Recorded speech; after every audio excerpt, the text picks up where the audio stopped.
looked up at his father. "If you want the job, you can have it," his father said. "Bueno, I have enough help right now," Mr. Z said, "but I'll call you before New Year's, and let's see what we can do." That night, Diego popped his fireworks in the street with the other neighborhood boys, but he couldn't stop thinking about what had happened earlier that day. He thought of all the other jobs in the world he could have, and none of them were as great as working at a fireworks stand. His sisters didn't even have jobs yet. They were always asking for money to go out with their friends, and now he would be earning enough to buy his own fireworks. Who knew how much he could buy if they were only half price? He told his friends, and some of the older boys wanted to know if they needed more help at the stand. He told them he couldn't say, but he would let them know. The dark sky flashed before him in brilliant colors, and New Year's seemed as if it would take forever to get here. The summer and autumn months passed slowly until Mr. Z phoned Diego the second week of December. "Are you still interested, son?" "Yes, sir." "And you're willing to work hard?" "Oh, yes, sir." "That's good, because the boys I hired last summer were lazy. They started off okay, but they got lazy on me." "I'll work hard. I'm not lazy." "I didn't think you were. Your father doesn't look like a lazy man." "No, sir." "Bueno, we're opening next week, a few days before Christmas, and going all the way to New Year's. My boys come in at noon and work late. How does that sound to you?" "It sounds good. All my friends, they wish they could work at your stand." "That's good to hear, son," the old man said. "You stop by next Wednesday and I'll show you how we work at Mr. Z's. Tell your father I can give you a ride home when we close down." Diego spent the next few days wishing that he could be at work already. It was a good thing he didn't have to share a room the way his sisters did. He wanted to be alone. He heard his parents talking the night before he started.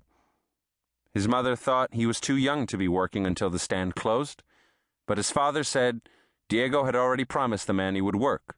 His boy was not going to back out now. He wouldn't let her treat him like a baby. They were quiet after that. Diego fell asleep, wondering how different his life would be if tomorrow ever came. His father drove home at lunch the next day. He wanted to take his son to his first day of work. Diego had spent some time getting ready that morning. After he showered, he brushed his teeth and put on his favorite blue jeans. He used a few drops of his father's Tres Flores to comb his hair. When they heard the car horn, Diego's mother kissed him on the cheek and told him to be careful. He said okay and ran to the car where his father was waiting. They cracked the windows open at the top to let in the cool air. The sky was ash gray, as it had been for the past week. On the way to the stands, they passed the cafes along International Boulevard, the panaderia and its glorious scent of fresh, sweet bread, the restaurant that sold barbacoa on Sunday mornings, the service station where the father had worked as a young man.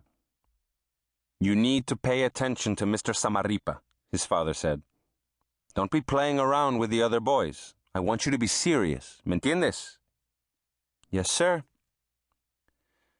These were the only words they exchanged on the way to the stand, but Diego knew what his father meant. He wanted Diego to behave and not do anything to embarrass him in front of Mr. Z. The tone of his father's voice was serious. It was the same tone he used right before he got angry. Once, his father had told him to be careful with the orange soda he was drinking in the car, and then a minute later, when the soda spilled on the cloth seats, his father slapped him. His father had hit him a couple of other times, enough for Diego to know that tone of voice.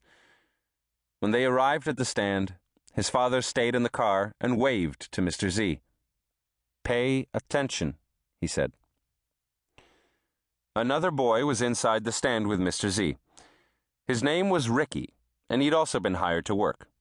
Although they were about the same age, he was shorter and huskier than Diego. Ricky lived in the projects near Diego's house, but they had never met. It was warmer inside the stand.